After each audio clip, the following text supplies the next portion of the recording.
വലിയ അന്തരീക്ഷ ചൂടാണ്. ഇപ്പൊ രാവിലെ തന്നെ വലിയ ചൂടാണ്. പക്ഷെ അതിനേക്കാൾ വലിയ തെരഞ്ഞെടുപ്പ് ചൂടാണ്. കാരണം ഇത്ര ചൂടുണ്ടായിട്ടും വലിയ ആവേശം ആളുകളിൽ വലിയ ആവേശമുണ്ട്. മാത്രമല്ല ആ ചൂട് എന്താന്ന് വെച്ചാൽ പിണറായി വിജയനെ ഒന്ന് ഇറക്കുക എന്നുള്ളത് ആ ചൂട് മനുഷ്യന്റെ തലയിലുണ്ട്. അവർക്ക് ഈ വെയിലൊന്നും വലിയ സംഗതിയല്ല. നിലമ്പൂരിലെ UDF സ്ഥാനാർത്ഥി ആര്യാടൻ ഷൗക്കത്ത് ഇപ്പോൾ നമ്മോടൊപ്പം ചേരുകയാണ്.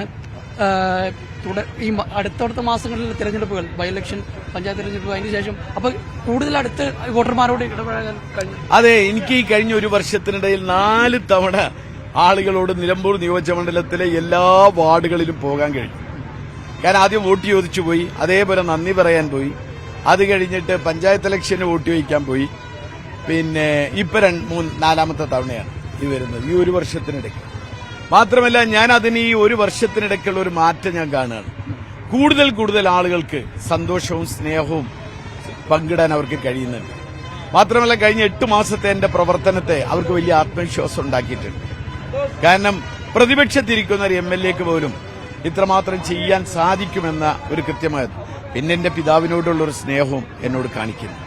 വലിയ അന്തരീക്ഷ ചൂടാണ്. ഇപ്പൊ രാവിലെ തന്നെ വലിയ ചൂടാണ്. പക്ഷെ അതിനേക്കാൾ വലിയ തെരഞ്ഞെടുപ്പ് ചൂടാണ്. കാരണം ഇത്ര ചൂടുണ്ടായിട്ടും വലിയ ആവേശം ആളുകളിൽ വലിയ ആവേശമുണ്ട്. മാത്രമല്ല ആ ചൂട് എന്താന്ന് വെച്ചാൽ പിണറായി വിജയനെ ഒന്ന് ഇറക്കുക എന്നുള്ളത് ആ ചൂട് മനുഷ്യന്റെ തലയിലുണ്ട്. അവർക്ക് ഈ വെയിലൊന്നും വലിയ സംഗതിയല്ല. അതാണ് വാസ്തവത്തിൽ, അല്ലേ?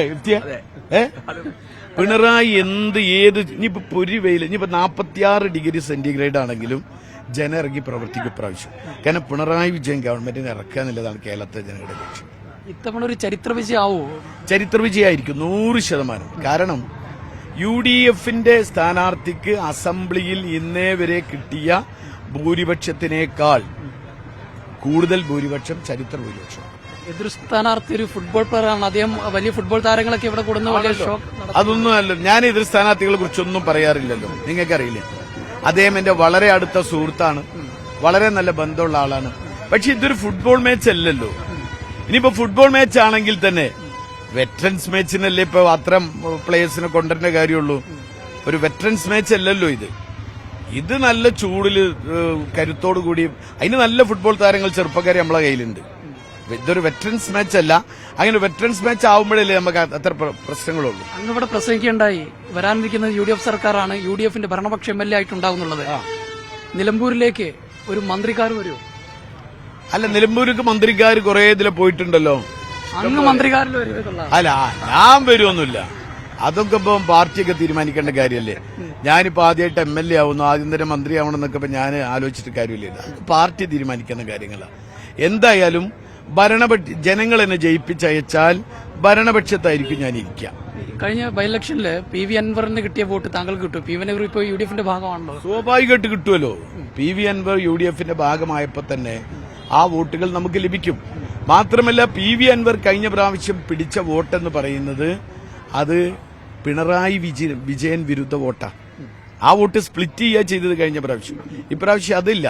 ആ വോട്ടും കൂടി നമ്മളെ കൂടെ ചേരുക. അദ്ദേഹം വാഗ്ദാനം നൽകിയിട്ടുണ്ട്.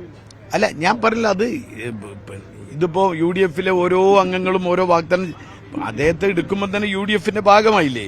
അപ്പൊ വളരെ സജീവമായി PV അൻവറിന്റെ ആളുകളൊക്കെ നമുക്ക് വേണ്ടി പ്രവർത്തിക്കും. അതെല്ലാം കൂടുമ്പോൾ വലിയ ഭൂരിപക്ഷത്തിലേക്ക് പോകും. ഏതായാലും അദ്ദേഹം തെരഞ്ഞെടുപ്പ് പ്രചരണത്തിൽ സജീവമായി മുന്നോട്ട് പോയിക്കൊണ്ടിരിക്കുകയാണ്. വലിയ ആവേശത്തിൽ തന്നെയാണ് പ്രവർത്തകരുള്ളത്. ചരിത്ര ഭൂരിപക്ഷം നിലമ്പൂരിൽ നിന്ന് ഇത്തവണ ഉണ്ടാകുമെന്ന് കൂടി അദ്ദേഹം പറഞ്ഞു വെക്കുന്നുണ്ട്. അനുരൂപിച്ചിക്കോടിനൊപ്പം ജംഷീർ കൊടിഞ്ഞി, മീഡിയ 1 മലപ്പുറം.